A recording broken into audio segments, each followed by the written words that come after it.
Friday horror অ্যানিমেশনের আজকের আয়োজন মাঝ রাতের পর। গল্পটি লিখেছেন মির্জা শাহরিয়ার। মুষলধারে বৃষ্টি পড়ছে, অন্ধকার আকাশে মাঝে মধ্যে আঁকাবাঁকা সব রেখা দৃশ্যমান হতেই তীব্র বজ্রের আওয়াজ। কানে যেন তালা লাগার উপক্রম হলো আবির মাহমুদের। বাতাস যে জোরে বইছে, কখন না জানি হাতের ছাতাটাকেও উড়িয়ে নিয়ে যায়। কি দরকার ছিল আরেকটা প্রজেক্ট নেওয়ার? কবেই বাসা পৌঁছানোর কথা ছিল, সেখানে মাঝরাত পার হতে চলল, এখনো হাইওয়ে অবধি পৌঁছাতে পারেনি সে। কাঁচা পথের দুধারে যা কতকগুলো গাছ আছে, বাতাসের তোড়ে সেগুলো নুইয়ে পড়ছে ক্ষণে ক্ষণে। ডাল ভেঙে মাথায় না পড়লেই হয়, এত রাতে জখম হওয়ার বিন্দু মাত্র ইচ্ছে নেই তার। জোরে জোরে পা চালাতে লাগলো আবির মাহমুদ।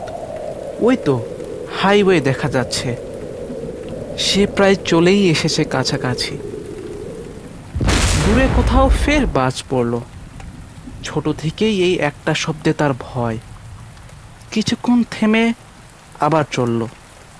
হাইওয়েতে আসতেই দ্রুত গতির এক ট্রাক বৃষ্টির পানি চতুর্দিকে ছিটিয়ে সাই করে ছুটে গেল অদূরে। ইস, আর একটু হলেই ভিজে যেতাম। কিছুটা পিছিয়ে এলেন আবির মাহমুদ। রাত বিরাতের হাইওয়েতে ট্রাক তো নয়, যেন বুলেট ছুটছে। ছোট্ট ব্যাগ ধরা হাতটা উঠিয়ে হাত ঘড়ি দেখার চেষ্টা করলেন। হায়, আজ সত্যি খুব দেরি হয়ে গিয়েছে। লাস্ট বাস তো সেই 12:30টায় চলে গেছে। ঘড়ির কাঁটায় সে সময় পেরিয়েছে বহু আগে। এবার কি করবে সে? কাঁধের কোণে ছাতা ফাঁসিয়ে পকেট থেকে কোনো মতে ফোনটা বের করলো আবির। আসিফা নিশ্চয়ই এতক্ষণে না খেয়ে ঘুমিয়ে পড়েছে। তাকে একটা ফোন করা দরকার ছিল। বেচারি তার অপেক্ষায় না জানি কখন থেকে অপেক্ষা করছিল। নিজে থেকে ফোনও করতে পারতো না। আবিরই বারণ করেছিল, রাতের সময়টায় অফিসে চাপ থাকে, তাই ফোন যেন না দেয়। আফসোসে মাথা দোলালো আবির। না, মেয়েটার প্রতি জুলুম করে ফেলেছে সে। তার আরো নমনীয় হওয়া উচিত ছিল। ফোন কানে ধরে বেশ কিছুক্ষণ অপেক্ষা করলো আবির। ফোন বাজছে, তবে কেউ ফোন তুলছে না। অগত্যা নিজেকেই দোষারোপ করে ফোন বন্ধ করে পকেটে রাখলো সে। 2-3টে ট্রাক হাইওয়ে কাঁপিয়ে সজোরে পার হয়ে গেল তার সামনে দিয়ে।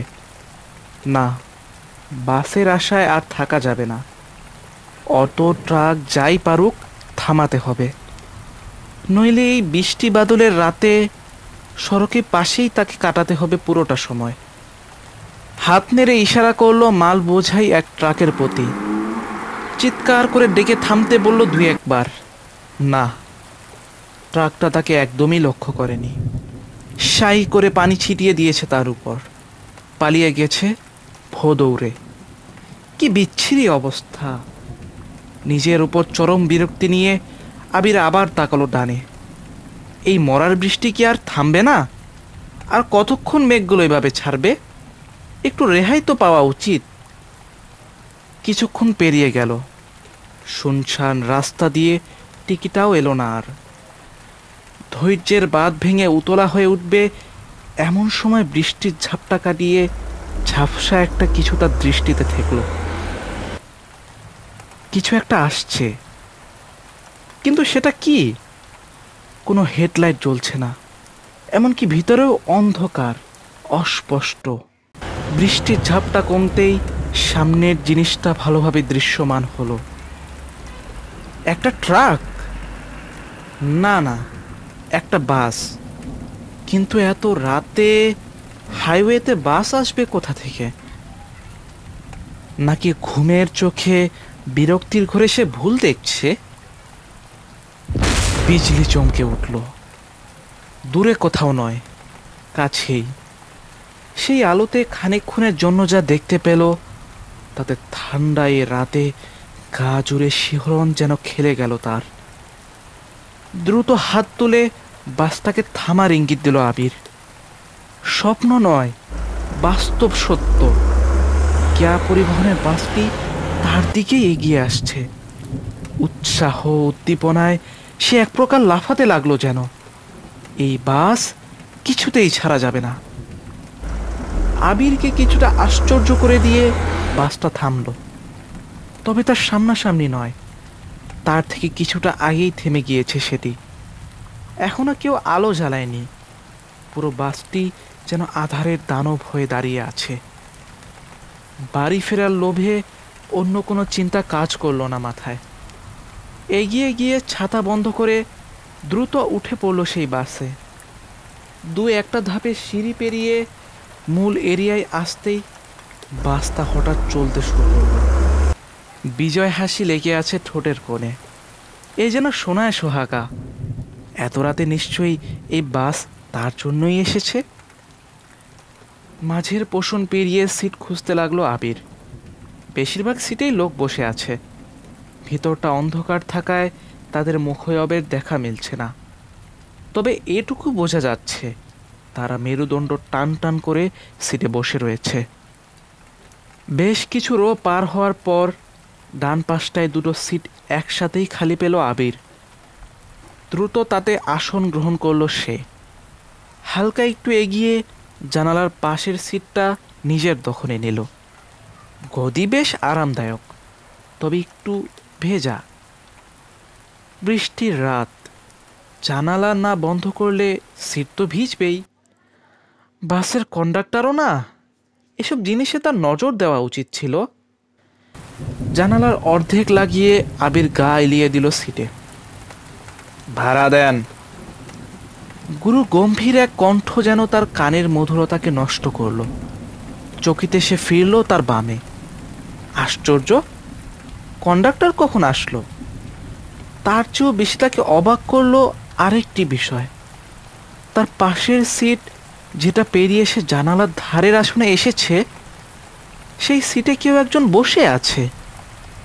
তার সাথে তারই পাশে এত কম সময়ে একজন এলো, তারপরও সে বুঝতে পারল না। যাবেন কই? ভাড়া দেন। কর্কশ সেই কণ্ঠটি আবার বলে উঠল। কিছুটা অস্বস্তি নিয়ে তাকালো সে সামনে। পকেট থেকে মানিব্যাগ বের করে 50 টাকার একটি নোট এগিয়ে দিল আবির। নিখিলদার, তেলের পাম্পটা যে আছে ওটার সামনেই নামবো। কন্ডাক্টর ভাড়াটুকু নিয়ে আবিরের দিকে তাকালো বোধ হয়। অন্তত অন্ধকারে তেমনটাই মনে হলো আবিরের। কন্ডাক্টর লোকটা কিছু খুচরো পয়সা ফিরিয়ে দিল আবিরকে। আবির তাতে অবাক হলো বেশ। এগুলো এগুলো কেন? ভাড়া 33 টাকা। বাপরে, দিন দিন দাম বাড়ে শুনছি, এখন দেখি কমতেও শুরু করছে। বেশ ভালো। যা ভাড়া ছিল তাই নিয়েছি। কন্ডাক্টর পিছনের দিকে চলে যেতে লাগলো। পাশের অজানা সেই প্যাসেঞ্জারের থেকে ভাড়া চাইতে না দেখে মনে ভীষণ খটকা লাগলো তার। বার দুয়েক প্যাসেঞ্জার ও কন্ডাক্টরের দিকে চোখ ফেলে সে আওয়াজ তুলল, আলো বন্ধ কেন? এত অন্ধকারে আলো ছাড়া পথ চলবে কি করে এই বাস?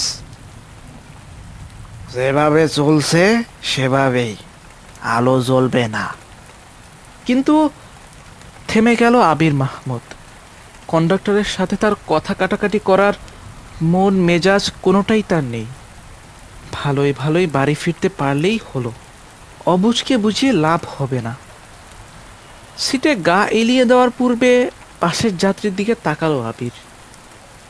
ছোট্ট ব্যাগটা নিজের সাথে জড়িয়ে নিয়ে বলল, ঝড় বৃষ্টির রাত তো, পথ চলতে সমস্যা হইতে পারে, তাই আর কি। মুখে হাসি ধরে রাখলো আবির। অন্ধকারে অচেনা সেই যাত্রীর হাব ভাব বুঝে আসলো না তার। পাশের জানালার দিকে তাকিয়ে আকাশ দেখলো এক পলক, ফিরল আবার যাত্রীর দিকে।